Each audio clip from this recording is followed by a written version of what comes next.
Now we're going to take care of curl. Okay, so let's maybe write the cross product over here. Sorry, can I just go back to that quickly? Sure. In these examples, it's a uniform field everywhere. So you get a... This one's not uniform. Oh, sorry. But what I mean is there's a non-zero value for your divergence everywhere. So everywhere is stuff being created. Yes. Where in an electric field, you're not going to have that kind of thing. You're going to have anywhere. Oh, I can consider a uniform charge density. If rho is uniform, so if I really have a constant charge density, it will be just like this case. Yep. Rho of R or X here? Sorry, rho? Rho of R or Of, of position. Sometimes I'll use X for position, sometimes I'll use R for position. Okay. Now repeat when in X direction, yes? For X direction. No, okay. So this is vector X. So if I write vector X, I mean this is a position vector. So it would be the X coordinate times X hat plus the Y coordinate times Y hat plus the Z coordinate times Z hat. Okay? So this X with the arrow on top is different to X without an arrow, is different to X with a hat. If you like, I can always put an R there. Now, I would be happy to do that. Would you like that? I'll do that. There's a question. Yes, good. If I take my U1 for instance, it's equal L squared X hat. When I take the divergence, it's going to give me a function of X. You'll be able to get a good picture of a interpretation of what happened because it will get constant. What if I get a function of X? What more can I say about that? Good. Okay, so let's check. That's a good question. So I'm going to draw a picture and you're going to tell me the divergence. Okay?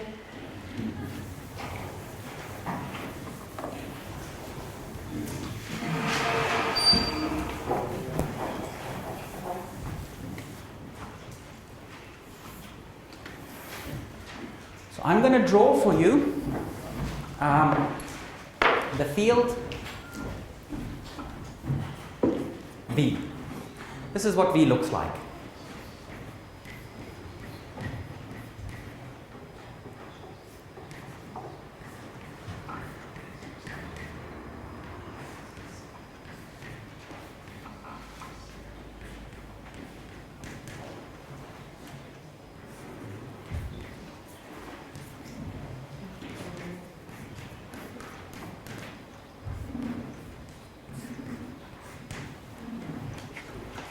And now I want to know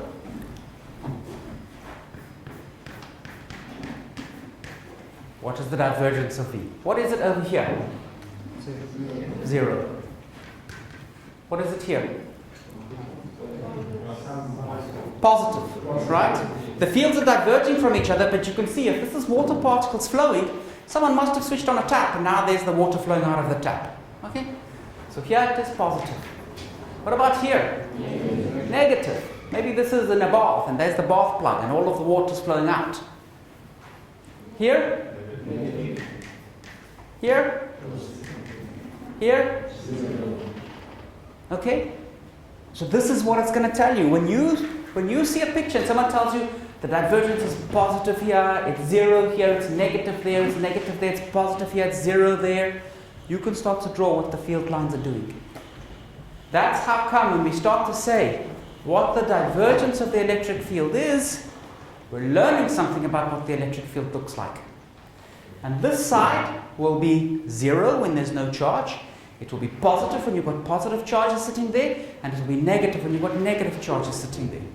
So all that you need to know is what's the geometry of the field when the divergence is positive, 0, or negative. In terms of the source, here what can you say that the source, because it seems it's coming from different sources? Absolutely. So if the divergence depends on x, it's telling you that your source is not a constant. So imagine the water in this room is flowing. You might have different taps in different places, turned on at different amounts. You might have drains letting water out at different rates. So that all of those together, all of those taps and the drains together would be your total source. Actually, when you add particles, we usually call that a source. When you take particles away, what do we usually call that? A sink. Yeah, not a drain, a sink. Good. Any other questions? Okay, good. So now, let's calculate the curl. Now,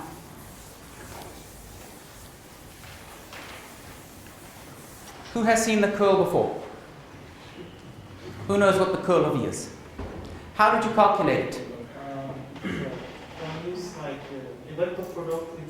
You can use like a matrix. A determinant. Okay. So we're not going to use a determinant. I think that is the most common way. So tell me if you guys are happy with this. If you think about the alphabet, how do the letters go in the alphabet? I'm just trying to remember again. Is it X, Y, Z? Or is it X, Z, Y? X, Y, Z. Everyone knows that. Okay. X, Y, Z. And as soon as you don't go like the alphabet, you get a minus. Z, Y. Okay? Now, Y, what comes after Y? Now you need to go back to the beginning. You didn't use X yet. Minus the other way around, not the alphabet way.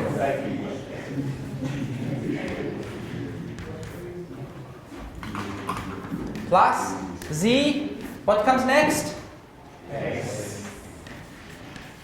And then Y. Minus D by D? Y. V, X. So that's the curve. I don't want to keep writing a determinant. Good. Everyone happy with that? Great.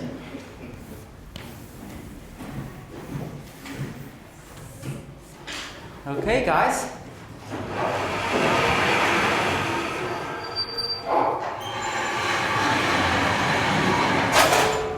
Would you please calculate the curl of V1 and the curl of V2?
Okay, can anybody tell me what the curl of V1 is?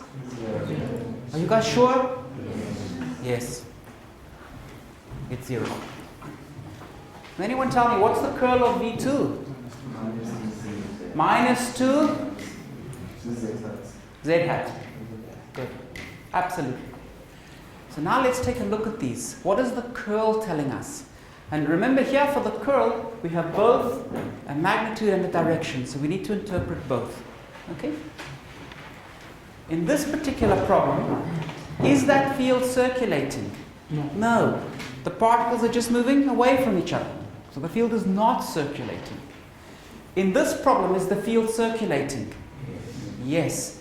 And we have to say how the field is circulating. How do we say how the field is circulating? Always with our right hand. Always with the right hand rule. Okay? So now, for this particular case, which way is the field circulating? I curl my fingers. Look, it's spinning around like that. So I curl my fingers the way the field is spinning. Which way does my thumb point? Into the blackboard. What direction is that? Minus Z hat. That's the same as the direction of the curl of V. So when the curl of V circulates, curl your fingers in the direction it's circulating, and your thumb will point in the direction of the curl of V. So here the curl of V is minus Z hat. If it's 2, that's telling you how vigorously it's circulating. If it was 20, the particles would be circulating 10 times more vigorously. And if it was only 0.2, the particles would be circulating much less vigorously. They would just be going around. That's what the curl is telling us about, how the particles circulate. Okay? Any questions on that? Okay. So now we've learned the curl is telling us about how the particles circulate. So now I want you guys to tell me the following. So we're getting a nice description of the geometry of these field lines. Actually, so what I was going to ask you, we'll save a little bit. We'll save it for when we derive some integral theorems. So at this point, we've got the divergence of a vector field, and we have got the curl of a vector field. The divergence of a vector field tells us about the source of the vector field, whether a charge or something like that, and the curl of the vector field tells us about how that vector field is circulating. Its direction tells us in which direction it's circulating. So those are the important lessons. What I want to do next is I want to derive 2 integral theorems called the divergence theorem and Stokes theorem. So we'll derive those next, but we've only got just over 10 minutes left, so we don't have time. I don't want to start that now. So let me rather tell you, on the web page, I have given you your first project. And let me just say a few words about the project to do. Okay? So it involves using Python. Okay, in fact, and let's get one other thing out of the way. Let's have a quick vote so that we do it democratically. Who would like to write a test for electromagnetism?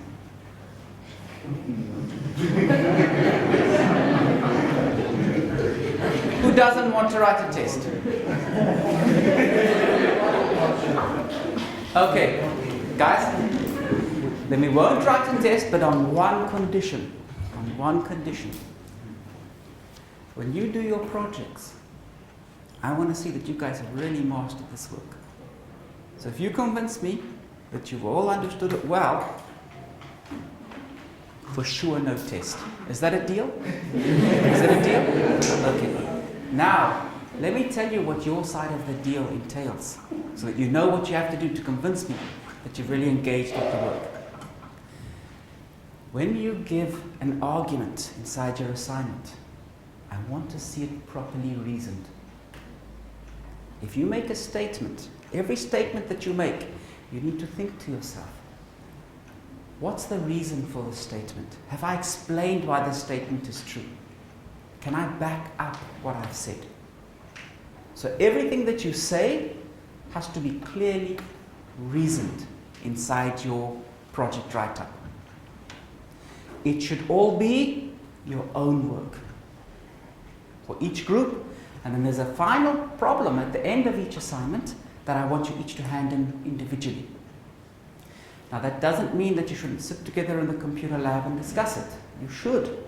That's actually how you learn physics. Many people learn physics by talking about it. If you learn physics on your own and that works for you, that's fine. Don't let anyone convince you that that's wrong. That's fine. But if you collaborate well with people, you should do that and learn from them. But when you write it up, it should be your work. Good. Now let me tell you what this project involves. So you're going to solve an ordinary second order differential equation numerically, and there's a very basic way to do that, and that's Euler's algorithm. You may even have seen Euler's algorithm already. Okay? Euler's algorithm is the simplest numerical method to understand, but probably the worst numerical method to use. It's the simplest, but it's not very accurate. So I'm going to give you a problem where you have two charges, and those two charges, one is positive, one is negative, they're going to interact with each other. And you're going to study what's the motion of these two charges. So you'll write down Newton's second law for the two charges using the Coulomb law as your force law, and you'll study how these two charges interact. When you study it using Euler's method, what you will find is your results are horribly inaccurate. They won't make sense at all. So then you'll do something very simple, which is called the leapfrog algorithm. Did you do leapfrog? You may do it with Gabriel. So if you do your leapfrog algorithm, it's a slightly different way of discretizing the problem. But what's different about it is you preserve some symmetries of the problem.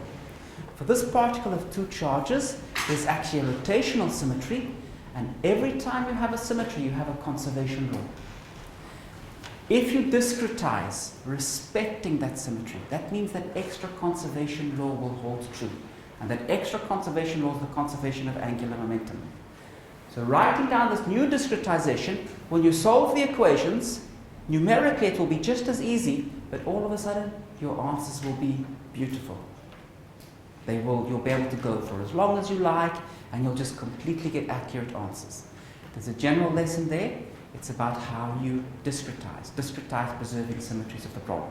So this is going to bring together some numerical analysis, and it will bring together some electromagnetism. Now, if I was to say to you, what is one of the most important things for many of you that you will learn from Amos? What would you say to me? Okay, one answer that I definitely can't disagree with is if you said to me electromagnetism. And I will say to you, yes. But what's one of the most important things you could learn? Problem-solving skills? That's good, I couldn't argue with that. What else? English. For those of you who can't speak English, this is one of the most important things that you're going to be learning. Okay? And for those of you that do speak English, you're going to need to learn to present your work scientifically. And that's another very, very, very important skill.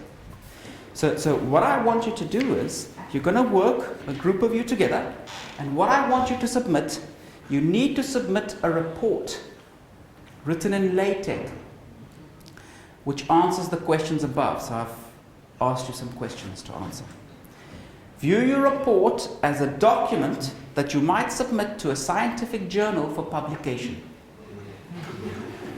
So you're writing a paper. Therefore, you should approach your report with as much professionalism as possible. Cite your sources properly to avoid plagiarizing another scientist's work. And if you're working hard in the lab and it's not making sense, and Ben walks past your computer and he says, guys, you should divide by 2. And then you divide by 2 and everything works. Then you must say, we divided by 2 and you cite reference 3. And if you go to the reference 3, it will say there, Ben, private communication. Okay? But you need to cite all of that. So if you use information from somewhere, cite it. Good. Your report will be viewed with a critical eye. You are being critiqued for organization and your style of writing in this type of format. A good rule is to begin each paragraph or section with a sentence reflecting the topic of that paragraph or section. You can use either a passive or active voice. So that means, You've been going to English with Francis? Good. So maybe some of this will ring bells. The passive voice sometimes reads as a longer description of the same idea. So when I write articles, I always like to use an active voice. I think that somehow the article flows more nicely when it's written like that. So if you say something like, it was observed that the composition of the formula resulted in a more secure bond of the two layers in this experiment. That's the passive voice. The active voice is, we observed a more secure bonding of the two layers in the experiment. That's much simpler. So usually go for the simpler one. Along the same lines, if you can get to the point, only mention those facts that you use and explain how you're using them. Don't take me on a tour of all of electromagnetism before we get to your final result. That won't score you marks. Okay? So I used a little phrase here, less is more. You might see that phrase somewhere. This is the place where it applies. Overly long sentences are frustrating and confusing to the reader. Your article shouldn't start off in the introduction and then it's one sentence with a full stop and now the article is finished. Break it into short sentences, small ideas that are easy to digest. Don't be redundant, don't repeat things, so on. Good. So I've tried to give you some hints there. For the science, we can talk about the science probably on Friday. I'm going to give you guys some time to work on the assignments. And you should know by now it's Nerina, Marcus, and Antonio who will be helping you with the course assignments. Nerina, maybe you should stand up because I think people don't know you yet.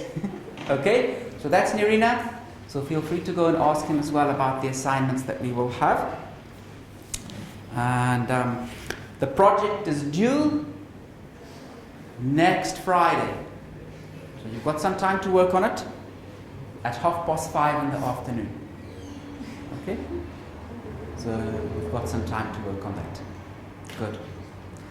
Okay guys, so that's the assignment. Please take a look, download it. We will be discussing it. We're nearly finished. There's only one thing left for today. The joke. Okay. So this joke is about these two guys. They've been friends since childhood. They now are in good jobs and they decide, let's have an adventure. And as an adventure, they decide they're going to get a hot air balloon and they're going to try to go right around the whole planet in their hot air balloon.